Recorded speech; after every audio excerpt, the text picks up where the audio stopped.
From inside the Banner offices along the Inner Harbor, it is the Banner Baseball Show. Paul Mancano and John Meoli live on a Tuesday in August. We got a lot to talk about today. The debuts of two of the top Orioles prospects, Samuel Basallo and Dylan Beavers. We're going to talk about what we've seen from the pair of them in a tiny sample size in the big leagues. And then we'll take a look at an intriguing arm on the farm as well and talk about the pitching staff that we've seen. Some excellent starts from these Orioles starters. All that and much, much more. But first, let's get a quick word from our sponsor.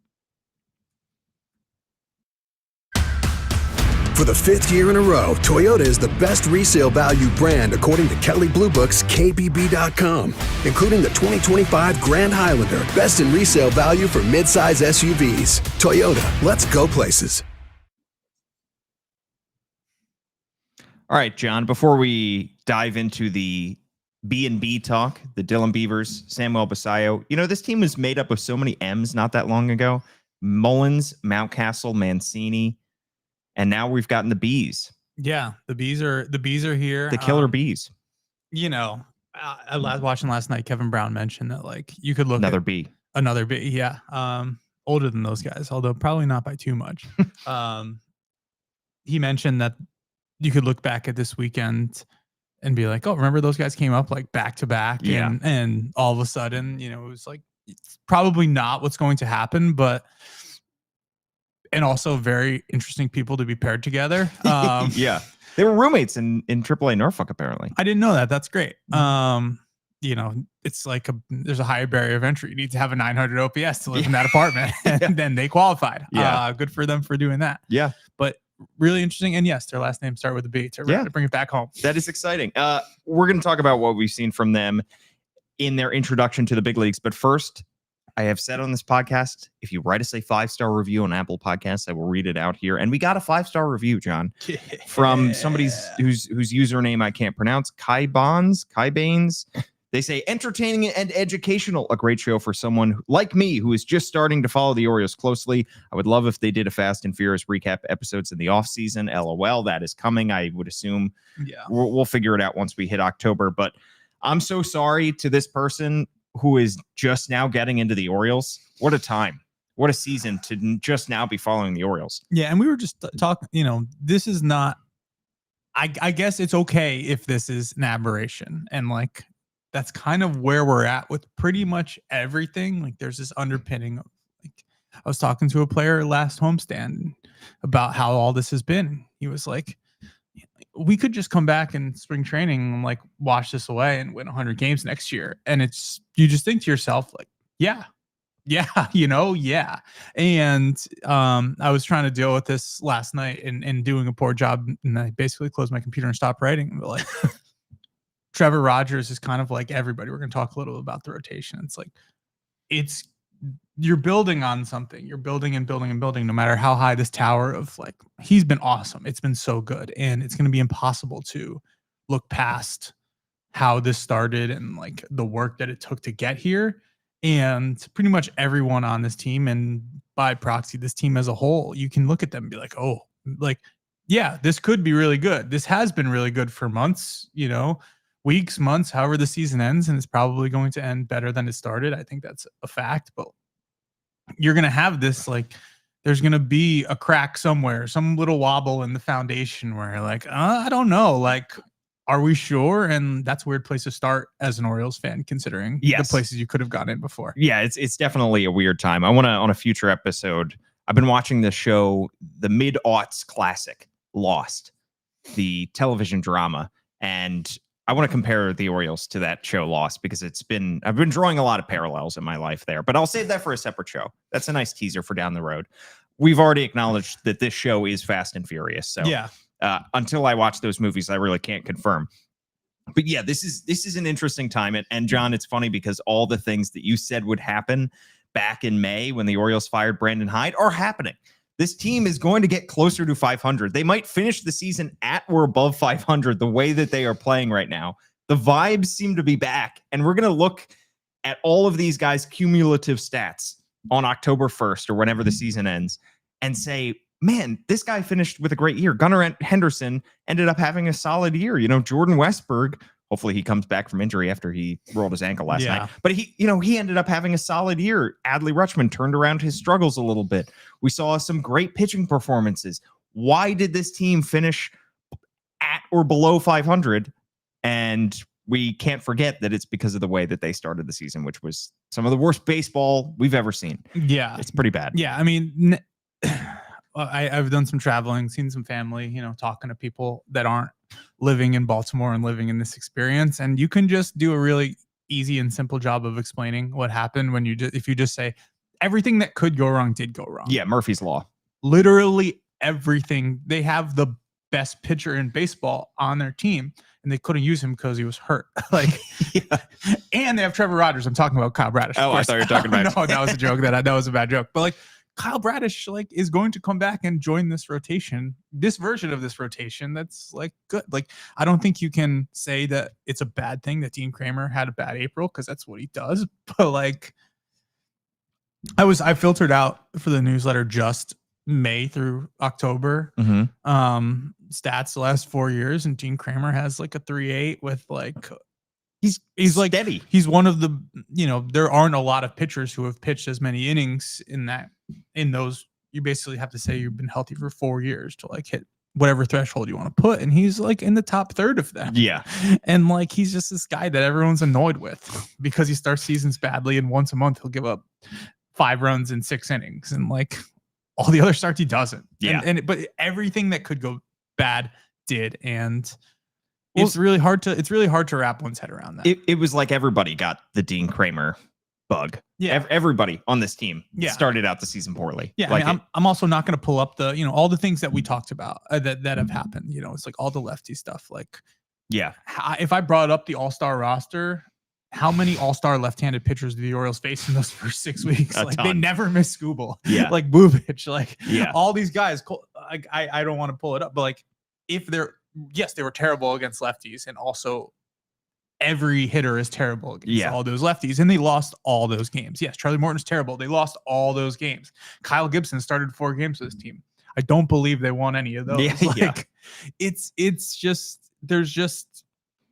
And I completely understand. I wish people weren't so, annoying or mean or just crummy about it. I understand everyone who would hear anything that we're talking about and be like, yeah, but they should have known. It's yeah, or they just made the best decisions they could, and they went badly, and they're till they're not. Yeah, if we go back and listen to our early podcasts from this season or our preseason podcast, we're a little wrong about a lot of stuff. But what we were right about is I thought that this team had a chance to be a second half team, not expecting them to have the worst first half that we could have possibly imagined. But I thought because they were going to get Tyler Wells and Kyle Bradish back after the deadline, because they could have added talent at the deadline instead of subtracting it, because so many guys started the season either injured or coming back from injury, like Felix Bautista. Gunnar Henderson was on the injured list to start, and you missed Colton Cowser for the first 8 weeks of the season. I thought that this team might be around 500 as they were approaching July and then take off. And quite frankly, that's preferable to what happened last year, where they were gangbusters out of the gate, and then they stumbled in July and then went 500 the rest of the way. You would rather have a team that is getting hot, that is getting all of its players back as you enter September and October and be a playoff team. The problem was the first half was just so atrocious that they dug themselves such a massive hole that the trade deadline, it's a deadline. Yeah. And you have to reconcile what your team is by that deadline, and they subtracted talent. So yes, they could finish right around 500 or potentially a game or two above 500, but right now they're 9 games under because of the hole that they've dug themselves. And frankly, they just don't right now have the depth to be able to sustain a massive winning streak. They're obviously not a playoff team right now because they've subtracted stuff at the deadline, as well as the poor play that they had in the first half. Yeah. And I mean, you also need to, I not this time last week, I was writing about how this is just this weird time, and you're going to get a good start and you might hit, but you're going to lose if it comes down to the bullpen. And their solution to that has just been having 7-inning starts. Yeah.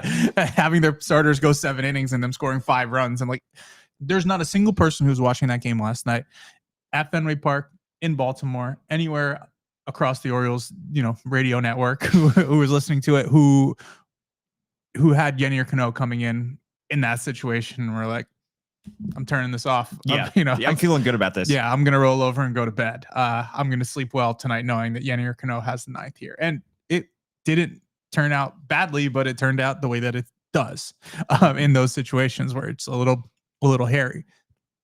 You can't have Dietrich Enns throw all the innings in the bullpen. I appreciated that Cade Stroud was up and is getting those looks, and like, you're going to have games that you lose because of that, but it doesn't make the Orioles a bad team because they go from losing 4-3 in the 7th inning to losing 11-3 in the 7th inning. Yeah. Like, that's on whoever did that. Like, it's been a while since I mentioned Cionel Perez, but like, also he made this team look worse than it was. And yeah, they lost a lot of those games, but like, how many games were there? How many games did like a 2-run deficit turn into like a laugher because Cionel Perez came in the first 6 weeks of the season? Like, yeah.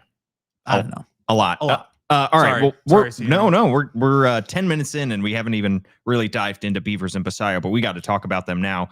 Orioles number 1 and number 3 prospects, according to MLB Pipeline, have debuted in the big leagues. And yes, the Orioles were in fact waiting until that August 16 day when these two would accrue less than 45 days of service time and hold on to their rookie eligibility for next season and potentially net them a draft pick by winning Rookie of the Year. That is why they debuted on August 16th, 1 day apart, one August 16th, the other August 17th. Good to see that they have finally reached the big leagues. And it feels that they also, by the way, have to accrue less than 130 at-bats. I don't know why it's at-bats and not plate appearances, but at-bats. Old school. The rest of the way in order to hold on to their service time for next year, or their rookie eligibility. And that'll be good because the Beavers will walk. The Beavers will walk, exactly. I mean, or Samuel Basallo will get hit by a pitch like he did in his first ever plate appearance. And they have a storied history of like ending seasons with guys having like 129 plate appearances. I'm pretty sure that Gunnar Henderson got really close. Gunnar Henderson in 2022. did. Austin Hayes did at one point. Yeah. In the year he came up the second time. And as somebody who's going to, it's going to be real easy to write those reports when we get to it. Yeah. Dylan Beavers, in case you haven't heard, 33rd overall pick in 2022. That was the same draft as number 1 overall pick Jackson Holliday. He's 4 for his first 11 already. Got his first RBI last night by swinging 3-0 with runners on first and third and drove in Samuel Basallo. Basallo, first player to sign as an international amateur under Mike Elias and Kobe Perez, who's their head of international operations. He was in a international class that was headlined by himself and Michael Hernandez in 2021, back in January. And to show how quickly Basallo has scampered up the Orioles ladder, Michael Hernandez is still in high A Aberdeen. He also hasn't hit above the Mendoza line since 2021. So just got there, right? This year, I think. Yeah, I think so. And like, and I think Basallo might be a little bit of an outlier in that, we know, and as you're following this, these players who sign internationally, they commit years before they're supposed to. Basallo was supposed to sign with the Yankees. That fell through, and the Orioles, by virtue of not having a ton of commitments for even the first and second classes that they made. Kobe Perez was hired in January 2019. They put stuff together as they could, tried to get some late bloomers there. There are some players that are still in the system and playing well in those first couple classes, but they had the bandwidth and the bonus capacity to sign a Basallo who comes available, and he is clearly on a different level. And I just remember, you mentioned how quickly it goes. I remember being down at spring training. I guess it would have been 2023 when he was about to make his full season debut. And that was basically like, the distance between like the Florida Complex League and Delmarva. It might have been like it might as well have been here to the moon, given how hard it was for the players who are making that transition. And there's a lot goes to it. They go from playing, their lives are different. They go from being in the complex. A van comes, picks you up, brings you to the complex. You work out, you play a baseball game in the afternoon. It's light outside. You go home. You basically have to you go from night games, your schedule changes. You're playing under the stadium lights. There's fans there. If you play badly, they heckle you, and like all this stuff happens. And it was so hard for Orioles prospects to go make that transition and play well. Players would spend years there, and there was like a guarded optimism that it wouldn't be bad for Samuel Basallo. But given what we know about him, just as a player, and he's so driven, and he wants to be so good, he takes everything so personally. If a pitcher gives up a bunch of runs while he's catching, he gets upset about it, and he has such high standard for himself. There was basically this like guardedness of like, I think this guy's going to be different, and I hope so, because he's going to feel so bad about it if it doesn't go well. And then he went and played over 3 levels and hit 20 home runs as a 19-year-old, and all of a sudden you're just, I guess he was 18. No, he was 18 for most of that season, and that was different because he is different. And yeah. I closed my computer at like 10:45 last night because I was trying to figure out what the newsletter was going to be this week, and I didn't want to do that. Like, I didn't want to write about how good he is and could be, because in a month he could be in the worst funk of his entire life, and in a year it could be a really up and down proposition for somebody who's going to be 21 years old playing in the big leagues. We've seen that, but he is a different caliber of prospect and talent. I don't want to say Dan Gunnar Henderson or say Dan Adley Rutschman or Dan.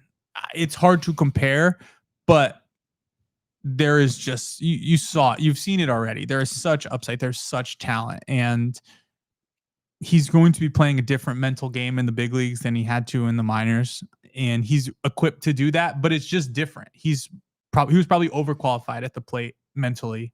He would remember pitchers he faced in showcases when he was like 14 and be like, oh, this guy pitched me this way this time. And like, it's going to be different. Teams are going to do what they do to the Orioles hitters all the time and like play off of that and think, oh, you think I'm going to throw this here, I'm going to not do that. And like, it's all going to be cat and mouse, but there's so much upside. And he has done this well because of who he is. I should say first international amateur to sign under the Mike Elias, Kobe Perez regime to reach the big leagues. Not the first player ever. I don't know if I misspoke earlier. Yeah, but no, they signed a lot of them, but it's just that, and I don't know that any of them are still. I would be fascinated to see if any like the 2019, 2020 like late bloomers. I think Luis De Leon was an earlier one, but he might have been the 2022 class. Yeah, the deals for Hernandez and Basallo were $1.2, $1.3 million. So that was a lot. But like you said, John, by virtue of the fact that they didn't have too many commitments, they were able to commit a lot to Basallo. You've written some great stuff about Samuel Basallo on the BaltimoreBanner.com. Thanks, Paul. Can subscribe $1 for 6 months. Danielle Allentuck has as well. And you've written a lot about Dylan Beavers. Swing School. Beavs.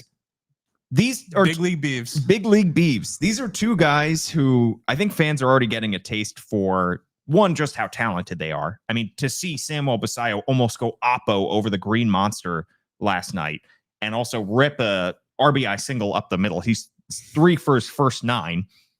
And Dylan Beavers is off to a scorching start as well.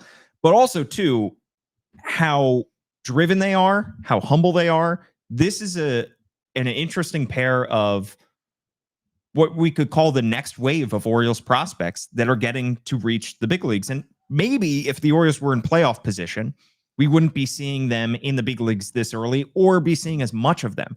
But now we have an extended look at them from August 15th, 16th onward, where we can really get a taste of who these guys are. And I think fans are really going to be impressed with not only the caliber of player that these two guys are, but the kind of people and kind of, human beings they are and how they carry themselves. Yeah. And did I talk about the swing decision aspect of all this last week, or have I just been talking about like walking around the streets talking about this? And you've talked about Dylan Beavers does not swing at pitches outside the strike zone. Yes. And as it relates to these two players, I was actually looking back through some spreadsheets, and like Samuel Basallo's chase rate has been 32% in the minors every single year, which is kind of interesting.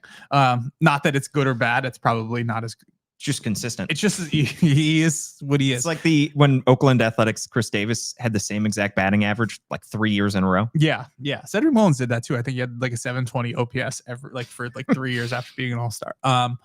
But the challenge that these Orioles prospects coming up have faced at some point, whether it's immediately, whether it's as the league adjusts to them, whether it's, I think we've seen it at points with Gunnar Henderson, mostly at the beginning of before, not necessarily his immediate call-up. We saw it with Colton Cowser in his July 23 call-up. We saw it with Jackson Holliday a ton. We've seen it with Kobe Mayo, is that you are rewarded coming up through the minors with the Orioles for not swinging at pitches on the edges because you can't really do a lot with them. And like, if a pitcher wants to try to paint you on the outside corner in Double-A with a slider that he puts where he wants to 1 out of 4 times, let him. He's probably not going to do it very often. It's not going to work out very well for him. You will get on base. You will be rewarded in your swing decision score, and you can show all your buddies in the clubhouse, look, I am sick at swing decisions. I make great swing decisions, and when they throw the ball over the plate, I crush it. Anyone I described that applies to. But then they get to the big leagues, and the worst pitcher you're going to face can put that slider on the outside corner every single time he wants to, because it's the big leagues. These are guys who have been doing it forever. And all of a sudden, instead of them, attacking you on the outer half and falling behind 2-0 because they can't put the ball, then now it's 0-2, and you haven't gotten a pitch to hit yet, and you have to defend, and then they just expand and you chase and you strike out. And it's not a different approach. It's just refining it for the quality of pitching you're going to see. This is an issue that I see happening, and I think there's some acknowledgement from the players, but like, I think structurally the Orioles hitting people are like, yeah, but it's the same thing. Like, you're still going to be rewarded for not swinging at those, but you've seen a lot of players have to deal with that, and it's not easy. Kobe Mayo might have been the most extreme. I feel like he was just seeing those pitches on the outer half that he struggles with consistently, and it's really hard to do. All these guys have dealt with this, and Dylan Beavers does not chase. I think he's got like a 7% chase rate granted 3 big league games right now, but like 7.4% chase rate. He makes a ton of contact. He walked twice last night. Yeah, Samuel Basallo does chase, but that ball he hit in the 9th inning or 8th inning or whatever that was up. Yeah. Well, that was up. Like, and you know what? The next time somebody's in that situation, it's going to be even more up, and he might still swing at it. And that's a fine line to balance. But these players, you don't want them to say, okay, you're in the big leagues now, change. This is an experience they're going to have to learn. And these are 2 players who I think are uniquely equipped to. I'm not saying they're not going to be challenged by it, but it's going to be fascinating because there's been a lot of experience with this happening when guys got to the big leagues, and the Orioles can prepare guys for it. These are guys who, with the right preparation, with their skills, it might not go as badly, but it also might, because it has for everybody. Exactly. And we defended the decision to keep them in the minors until that August 15 day, because if there's a 1% chance you can net a draft pick by simply having one of these guys win Rookie of the Year in 2026, then you take that chance. But that just means an even more compressed timeline that Orioles fans and Orioles front office members get to watch these guys at the big leagues. Yeah. And I think these 2 guys have a lot at stake in this tiny sample size until the end of September, because for Dylan Beavers, I think he can potentially show this Orioles front office that he can be an everyday big league corner outfielder in 2026. And for Samuel Basallo, he can convince the Orioles front office not to invest in a backup catcher in 2026, or at least not invest a major league contract in a backup catcher. So both of these guys, I think, have the potential to show the front office that they can be mainstays next season. Yeah, there's a lot of things that are happening, and I think we're going to talk a little bit about the pitching. I'm not dissuaded from my argument that no matter what we see from any of these guys on the mound, just ignore it. Like, be happy that it happens, and take put it in your pocket, but let's not bank on any of this. And I think it's kind of similar in the lineup with those 2 guys, and then Jeremiah Jackson as well. Like, the Orioles, to carry Samuel Basallo and have Adley Rutschman as their primary catcher, probably need a 3rd catcher-like substance on the bench to just be there. Things are going to happen. Like, maybe you don't. Maybe you honestly don't. Maybe you don't at all. And Alex Jackson? Yeah. Something like somebody who you're okay having catch a little and also don't need to play. But that means you need, realistically, players who can play everywhere. Like, it's great that Jeremiah Jackson's playing in the outfield now, because he's going to need to be able to cover, I guess Jorge Mateo still exists, but like the whole point of Jorge Mateo, even though it didn't work out in practice literally at all, because they lost a bunch of games he played in the outfield, was that he could play all of those positions, and you don't need a backup so-and-so because you have Jorge Mateo on the bench. Yeah, it's like a Kike Hernandez type, somebody you can just literally throw wherever you need him. Yeah, and you want that player to be like Kike Hernandez and actually be able to hit and be good. And if you versatility, if you're not good at things, is not versatility. It's just jack of all trades, master of none. Yeah, but I think there's a lot of like roster construction things that the Orioles will have some clarity of what they want to do. Dylan Beavers, center field in emergency, but can play both corners. You want that. Basallo, catcher, first DH, and you can start making some machinations. But I also think there's going to be a school of thought where if you need to sign somebody over one of these guys, like above them because they're better than them, and move them down the depth chart, and you also still get to have them, you're not going to sign somebody better than Samuel Basallo. But I'm more talking about Dylan Beavers. That's not the worst thing ever. You're going to use them all. You have one of your starting outfielders, Tyler O'Neill, has not been available that much this year. Yeah, let's plan on having more than what there is just to cover for that.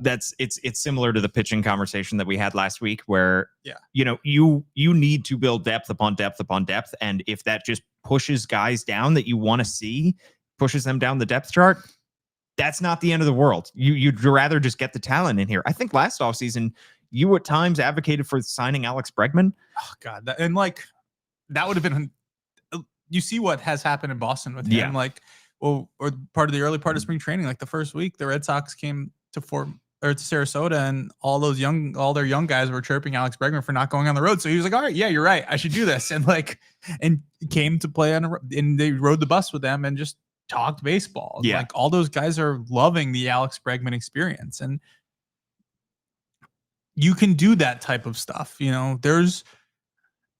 There is going to be a strong case for adding that type of hitter to this lineup. And there's also going to be a strong case for not, because that money could go elsewhere, but it's not invaluable. Can I interest you in Kyle Tucker? Any of the Kyles. Somebody threw out Kyle Schwarber on social media. To me, he doesn't quite fit this roster because he's a DH, in that spot I think is going to be in 2026 a rotating cast of Adley Rutschman, Samuel Basallo, Kobe Mayo, maybe Ryan Mountcastle if he's still on the team, although it's looking less and less likely. But somebody who is a proven big league hitter, somebody who is a middle of the order bat, and somebody who is a proven clubhouse leader as well. Yeah, they need to sign that guy. Whether Dylan Beavers and Samuel Basallo prove to be mainstays or not, they still need to add somebody to this lineup, and they need to add an adult in this clubhouse as well in free agency. So to me, that this doesn't change that. That's just something that needs to be done. It just would also be nice to get Beavers and Basallo, up to the point where they are contributors next year. Because if we said it about the pitching staff, but we'll say it about the lineup too. If 2025 has taught us one thing, it's that you are going to need the 27th, 8th, 9th, 30th guys on your bench. Yeah. The number of players that the Orioles have had to run through because of injuries has been ridiculous. Yeah. And everybody should have listened to me when I said, if you want Ryan Mountcastle, now's the time to trade for him, because the price of the brick's going to go up. Price of the brick is price of the brick. And we've already seen one of these mainstays, one of these all-star caliber players in the Orioles core go down with injury in the last couple days. We at one moment we had all the shiny pieces together in one lineup. On Sunday, the lineup featured Jackson Holliday, Jordan Westberg, Gunnar Henderson, Adley Rutschman, Colton Cowser, Samuel Basallo, Kobe Mayo, and Dylan Beavers. And then in the 9th spot, Jeremiah Jackson. But those first 8 guys are all homegrown players by the Orioles, all either signed as an international amateur, in Samuel Basallo's case, by the Orioles, or drafted by the Orioles. 7 of those guys drafted by the Orioles. And then Jordan Westberg, unfortunately, yesterday rolled his ankle running around second base at Fenway Park, and we'll see if he ends up on the injured list. But at one moment, you had all these shiny pieces together in one lineup. And it feels like that's exactly what the GM, what the front office of a mid to small market team would dream of, is having all of these homegrown, quite frankly, at this point, cheap players under team control in the lineup at the same time. And it speaks to just how good of a job the Orioles have done drafting, developing, signing these hitters at a young age and bringing them up through their system. The problem is you look at the pitching staff, and I looked at believe they have 13 of the 26 players on their roster right now, and their active roster are pitchers, and only one was either drafted or signed as an undrafted free agent, and that was Brandon Young, who almost threw a perfect game the other day.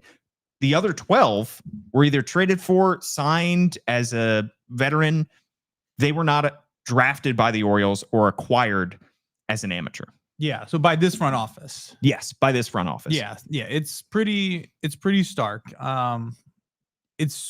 Even Dean Kramer was traded for as a prospect. Yeah. You've got Cade Stroud and Keegan Aiken. Oh, Cade Stroud, true. From the before times. I think that it's just such a disconnect, like we've talked about. And I am, spoiler if you're watching this, Mike Elias, I know you are. I know you're a listener. Yeah, he's definitely a multi-time listener. Can you imagine to the listening to this show at 2.5 times speed, which I'm sure is how he probably listens to his podcast? Well, drinking a Diet Coke and yeah, as if me like rambling in the first conversation I have in the morning is good audio at regular speed.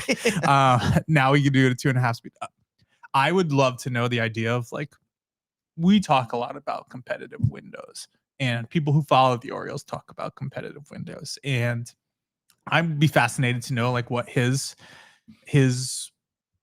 when those words, enter his ears, what does he think? Because it's very clear that there's a lot of different timelines on the hitting side. I think that I don't want to step on anything that I might write, but I think the words young core just need to be retired because there's too many players and they're all vastly different stages of their careers. And you can call it a homegrown lineup. I'm just stepping on something I'm going to write. So I'm just going to stop. But like, also some of them aren't as young anymore, by the way. So yeah, on the pitching side, it's just not aligned with this group. And that's okay. Like, that's okay. If you just want to be as good as possible for as long as possible, as all these players mature, all these hitters mature, and then you start supporting them with pitchers from your own system, that's helpful, because if you have a rotation that's inexpensive, as Gunnar Henderson starts making $20 million in arbitration, that all comes out in the wash. Then you have a good team. Yeah. But the idea that it's you would hope at this point it's not as unbalanced as it is. Exactly. By the way, I've mentioned this before in this podcast. We already have Cowser's Corral in left field for Colton Cowser. Yep. We have Dylan Beavers, who could be very soon patrolling right field. Although I think Colton Cowser is probably going to be playing a lot of center from here on out. Yeah. But right now, the Corral is located in left field. Dylan Beavers in right field. You could get the Beaver Dam going. The Beaver Dam. And then maybe if Vance Honeycutt comes up, you could get the Beehive in center. Yes. Or I saw that in the notes, and I thought you could just call it the Brad Field. The Brad Field, yes. He's got it in his name. That's true. If they're just a bunch of like, you can get like the O's, like the Orioles font, it just says Brad. Yeah, I like that. Yeah. Any others we could do?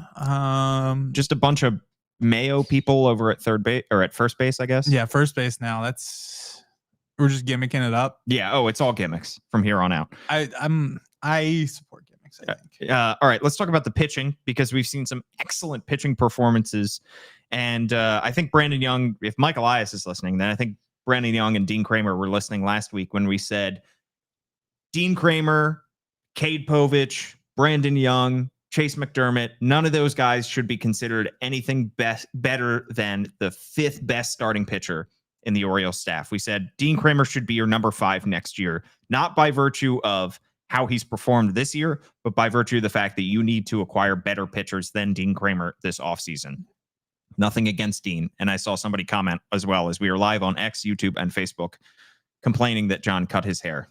I know he is no longer Dean Kramer's man-bun brother. But I'm still here for the Dean Kramer experience. Yes. Like, this is somebody who I don't understand why. I do understand why, because you have to see somebody do it to have them do it. And if you went into the 2023 playoffs not thinking Dean Kramer was going to be the guy to like get this team over the hump, and then he pitches the way he did in that game, you're not going to get over it. But it's ignoring a huge body of evidence to say, oh, Dean Kramer, like, not that guy. Like, yeah. I wrote it. Like I'll just call it up. It's already written. I'm stepping on everything. I'm stepping on everything I've ever written. Dean Kramer's Still subscribe to the Baltimore Banner though. It's Yes. great written content as opposed to in addition to me rambling about the things I written. Yeah, 3.86 ERA. Oh wait, okay. No, that's not right. this year so far, Sorry. he is a 3.97 Yeah. in almost 150 innings pitched. Sorry, 3.49 ERA after May 1st, the last 4 years. That's crazy. Is that good? Yeah. Like, let's just have that. Like, let's think of Dean Kramer like that. Can he just be on the injured list for the first month of the season? I'm fascinated. I need to talk. There have been pitchers in the Orioles organization, like in the minors, and it's not the same as to be like a minor league reliever as it is to be a big league starting pitcher who's throwing. But there have been guys, and it's not so much Dean Kramer's stuff is not good. It's just that he's not as effective for whatever reason. And there have been guys who have like had breakout seasons in the minors because they would just, after like 2 seasons of like doing your regular shutdown, not throwing, I'm going to ramp it back up. Somebody is just like, what if you don't do that? Like, go home, keep throwing, don't stop throwing, like, right. Be safe about it, but just don't stop. And I would be fascinated to know if there's something that's like that maybe happening with Dean Kramer. That sounds like a good offseason idea. Dean Kramer ERA continues to drop. He continues to turn in excellent performances. Brandon Young, we got to give props to the former undrafted free agent in 2020. 7 2/3 perfect innings in Houston the other night. Broken up by a Ramon Arias infield single, because of course it was. I am curious if Brandon Young had fielded that ball, did a great job barehanding that ball, if he'd just taken an extra second to plant his foot and throw to first, if he might have gotten Ramon Arias. But regardless, an outstanding pitching performance. He ends up finishing out that 8th inning, allowing just that one infield hit. Incredible for that to happen in front of many of his friends and family as well. Great moment for him. I still would like to see more from him the rest of the way. I would love to see him come into spring training next year and fight for a spot in this rotation, but that doesn't change the fact that I do want to see a lot of talent added to this rotation this offseason. And then we got to give props to Trevor Rogers. I mean, what else can you say about Trevor Rogers this season? Turns in 7 awesome innings last night in Fenway, giving up just 1 earned run, 7 strikeouts. According to MLB stats, of the 173 pitchers with 60+ innings pitched this season, Trevor Rogers' 1.41 ERA is the best in baseball. It's insane. It's insane. You messaged in our to pull us behind the curtain in our Orioles Slack last night, John, about the possibility of him going for a Cy Young, or at least garnering Cy Young votes, because Paul Skeens didn't make that many starts and he was able to garner some Cy Young votes. Yeah, he made 23 starts in last year and in sub 2 ERA, struck out a million guys. That's probably the difference, is that strikeouts and like, but even if the Orioles go to a 6-man, there's like 6 weeks left, he could get to like 19, 20 starts. There's not a lot of precedent for someone getting any Cy Young votes at that level. Paul Skeens is probably the lowest that I could find. I just going back like 20 years just for no reason at all. And there were a couple examples, but it's been so good. I can't really, and we talk about all this pitching stuff, and this is a guy they traded for and fixed, and who's now who's pitching like, I'm not gonna say he is one. He's pitching like one of the best pitchers in baseball. That is how he's performing. And it's really hard to reconcile like what we think about the Orioles pitching and what we think about how this team was put together and how the season has gone with that. And, you know, it is a strange and complicated thing statistically to do, to separate out a season from in between the games of a doubleheader on a day. But like, this is the inflection point of the season. It's Trevor Rogers coming up, and that means something. If one, for Trevor Rogers, it's great because he has made the Orioles look smart in trading for him. He's turned his career around. Somebody whose career was definitely going the opposite direction at this point 6 months ago, 10 months ago.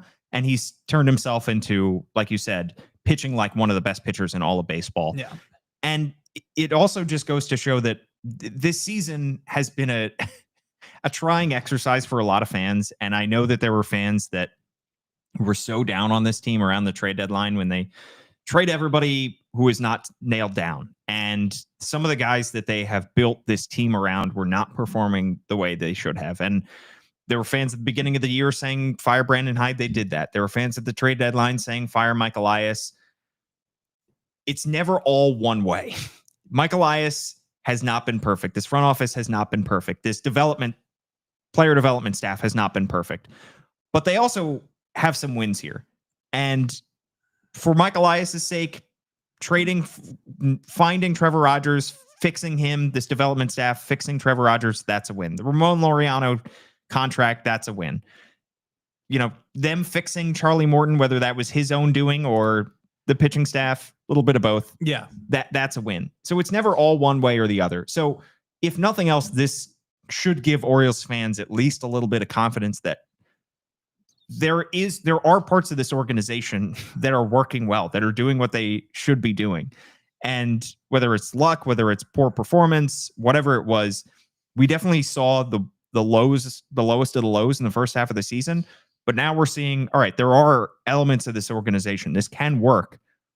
You need to get a little bit luckier and you need to refine your processes. Yeah. And I was thinking about that, and I'm glad you brought it back to kind of bring it full circle as we're talking about Beavers and Basallo. These are two players. They were not, Beavers like 33rd pick. That's pretty high, but it's not first. It's not second. It's not fifth. It's not a top player. And he wasn't an overslot guy.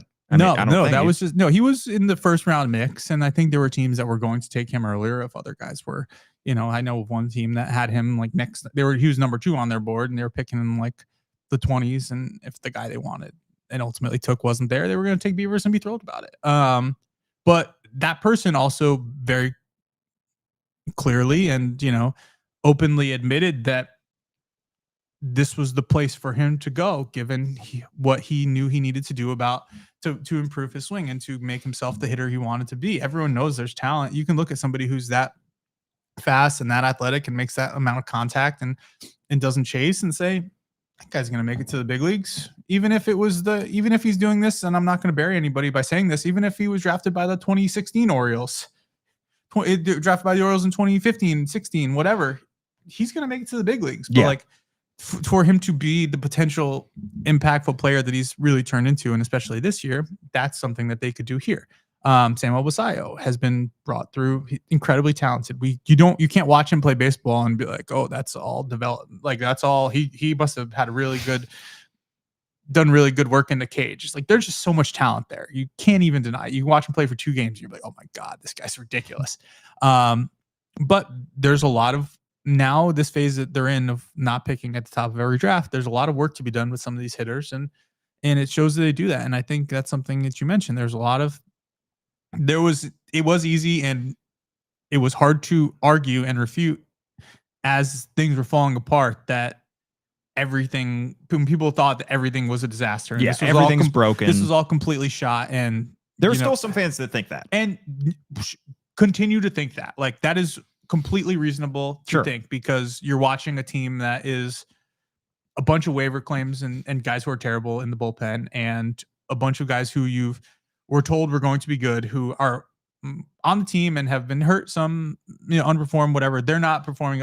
Continue to think that like this season has been bad. Please. I actually wrote something along that line. Like, let's remember this is all bad, because I said this was going to happen too, that these guys are going to come up and it's going to be exciting and things are going to turn around. But like, this season remains and was bad.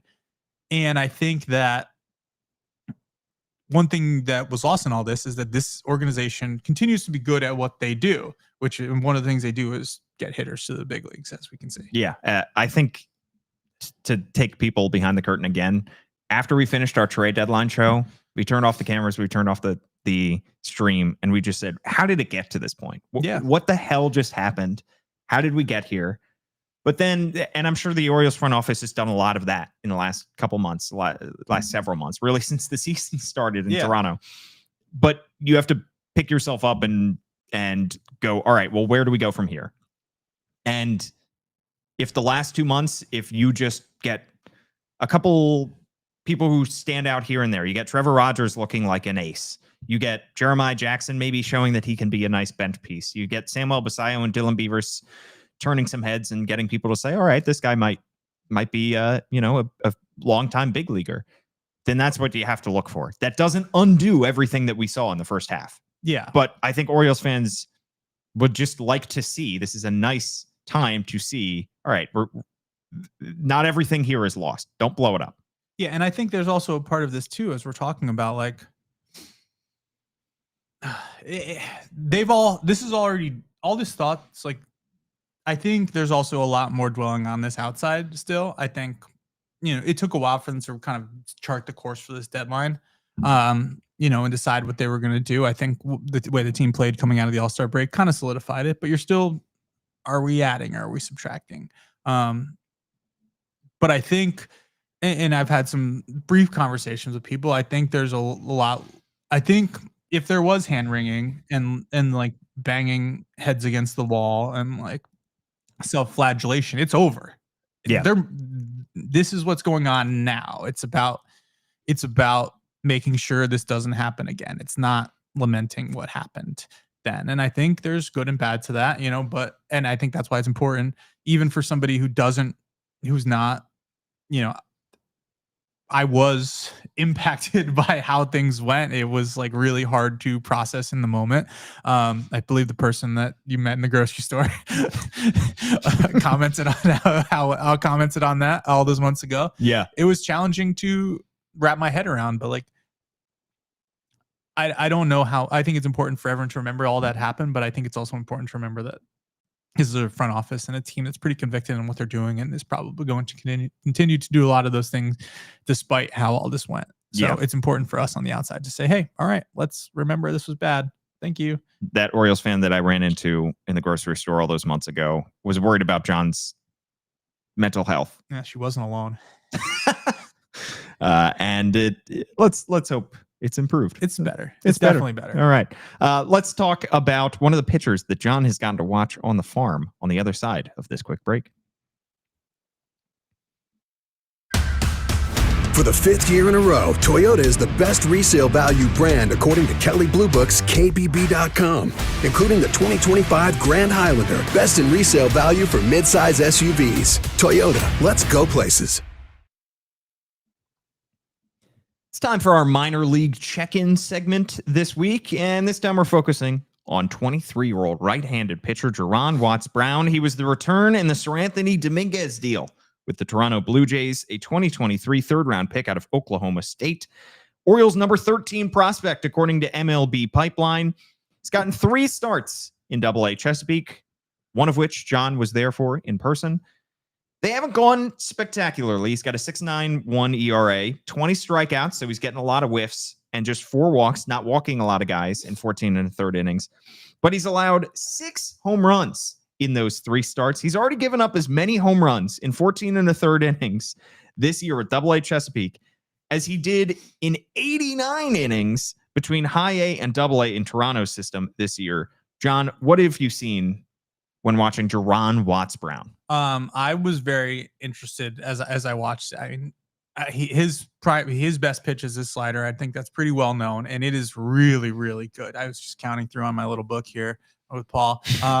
And there's also like the other half you could see, the page you could see is actually me writing down all the names that I might have to rank and like trying to figure that out. And that's what I do at some point during a game this year. This is a mess. Yeah, it's a mess. But he had like 16 swinging strikes on his slider, just as by my rough count. That's a lot. The game on Saturday night that I particularly saw against Erie, he also gave up 3 home runs on his fastball. 2 of them were just ambushes, like first pitch fastballs that the other team ambushed and hit out. The third one was a good one. It was like up and out. Max Clark, who is a pretty good prospect, just hit it out. But basically it seemed like their approach was, if it is a fastball, I'm going to swing really hard. And if it looks like a fastball, I'm going to swing really hard. And if it's a slider, that just means I'm going to whiff on it, because, and look terrible while doing it. And the challenge for Jerron Watts-Brown, and I think the Orioles and he are both very aware of this by virtue of talking about it with me, makes me think they're aware of it, is that for he needs to work his fastball in the best locations. There were a lot of like bad, awkward late swings when his fastball was down in the zone. And when it was up, guys were swinging very hard at it and hitting it pretty hard. So you wonder if there's something about the way that it moves, it's spin profile, stuff like that. It's not like an overpowering pitch. It's like 92, 94. There have been past examples of the Orioles taking somebody like that whose fastball doesn't play the way that you would want it to, his fastball gets hit harder or more often than you want it to, and just if they're four-seam guys, mixing in a two-seamer and saying, all right, this is just a different look. It moves differently. There's been a lot of success in that. Guys like Trey Gibson have done that. Zach Fruit last year, he's been hurt this year, still building up. Frustrating season for him, but he qualifies for that. Levi Wells, another guy who throws really hard, but add the two-seamer and it's a little different. So I think you could do that. And that's the type of thing, one of the things that we had to do after the deadline was do like best trade, worst trade, overall. And I didn't really have any fault with anything, but I feel badly as a person who writes things that I put this as the worst trade. And I only did that. I said in there that I think this is like a really interesting pitcher and like, seems like there's a lot there. You don't have this kind of swing and miss stuff without there being like a real good, something really good happening. But it just felt it was early and relievers are overpaid for. And if you had waited, could you get 15% more value for Sir Anthony Dominguez 2 days later than you got? And like, that was the only thing that made it bad. But like, I don't want there to be any record of me not thinking this is good. Like, this is like, no doubt there is a big league pitcher in there. I think that there's a starter in there probably. And to get that for a reliever is good.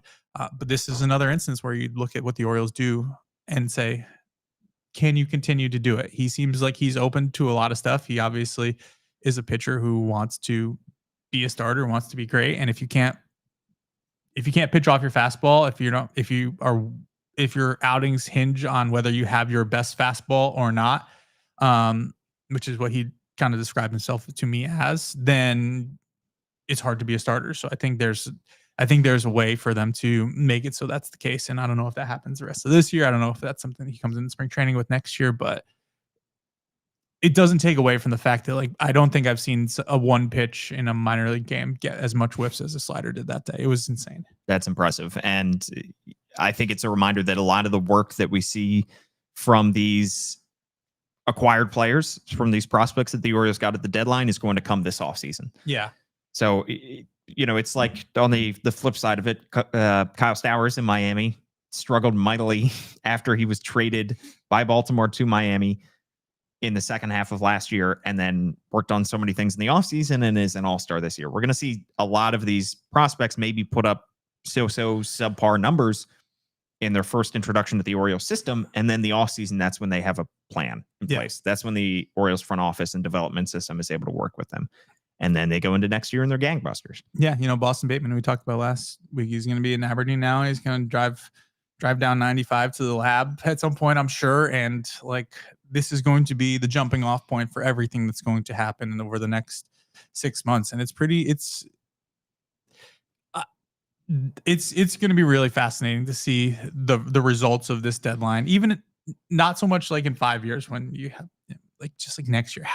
What if these guys are just like, what if there is this acceleration that we're talking about? Yeah. Like how, and I think there's probably a little push and pull too of, now I'm rambling, but like, as always, there's going to be a little push and pull. Like if you think John Watts Brown is going to be a guy who gets a lot better results with a sinker, do you throw him out there and have him do that his last one or two starts if he's comfortable with it, so that other teams can see what that looks like, so that there's TrackMan data to say, oh, this is a really interesting pitch. Like, maybe, do you want that out in the world? Do you want it not out in the world?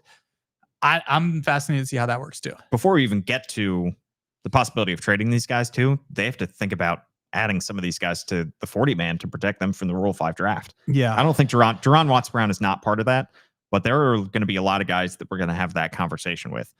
All right, that just about does it for our show today.